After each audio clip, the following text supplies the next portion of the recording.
Mrs McGonagall's Hogwarts Diary. Hello and welcome to Mrs Minerva McGonagall's Hogwarts Diary, or as I like to call it, Blogwarts. Over the next few weeks I will be whistleblowing, fact-finding, revealing the truth about some of the horrible little delightful students here at this ancient and beautiful school, shrouded in such wondrous mystery. So hold on to your sorting hats. Firstly this week I had to chastise one Mr Ronald Weasley for rolling in drunk and disorderly.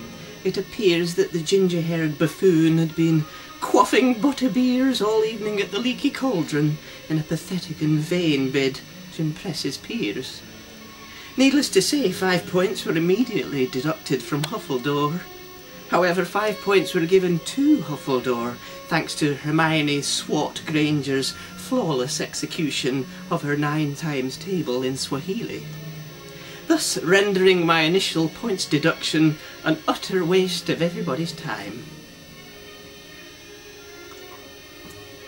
Over in Slitherdoor House, however, Dragon Malfoy has been up to his old tricks. Not satisfied with his recent stuttering spell performed on an unwitting albeit gormless Neville Longbottom, the nasty little slime ball went on to douse poor Pomona Sprout's plants in some sort of weed killer, destroying the entire crop and reducing Pomona Sprout to a withering mess.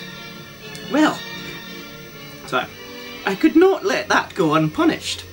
So, going above Bungledore's head, I swiped 8 points from Slitherpuff, and at the same time wiped the sneer from that little bastard Dragon Malfoy's face.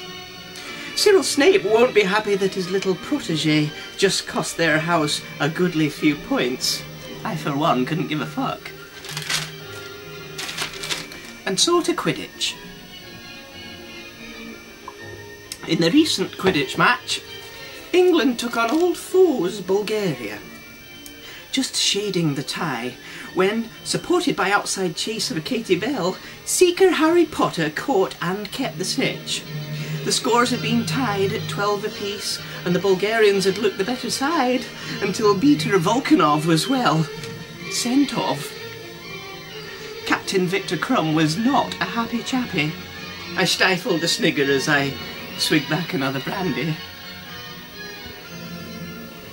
Feasting! And so on to feasting. Madams Hooch and Pomfrey both celebrated birthdays this week, and as usual, Dumbledore saw it fit to announce a joint birthday feast in the Great Hall. All manner of marvellous muggle food was to be had, including roast chicken, pork, hams and sautéed potatoes, mixed vegetable bakes and a veritable a veritable array of desserts had been laid on for students and teachers alike. My thanks to the house elves for their efforts, pathetic wizened little creatures that they are. I personally ate very little at the feast, choosing to enjoy yet more brandy.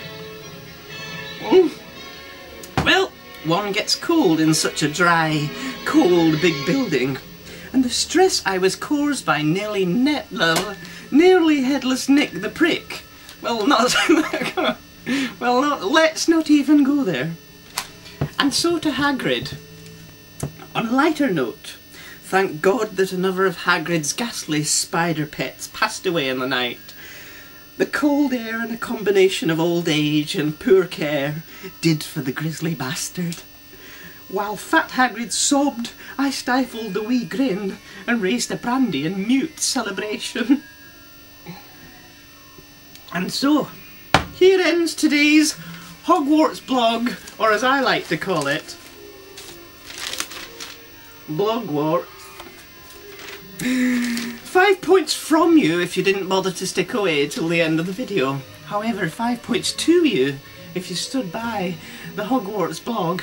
And I'll see you again from me, Mrs Minerva McGonagall. I didn't realise I was Scottish, but I'll see you again. It's bye for now. From Blogwarts, I'll say they. Goodbye and all that. I'm going.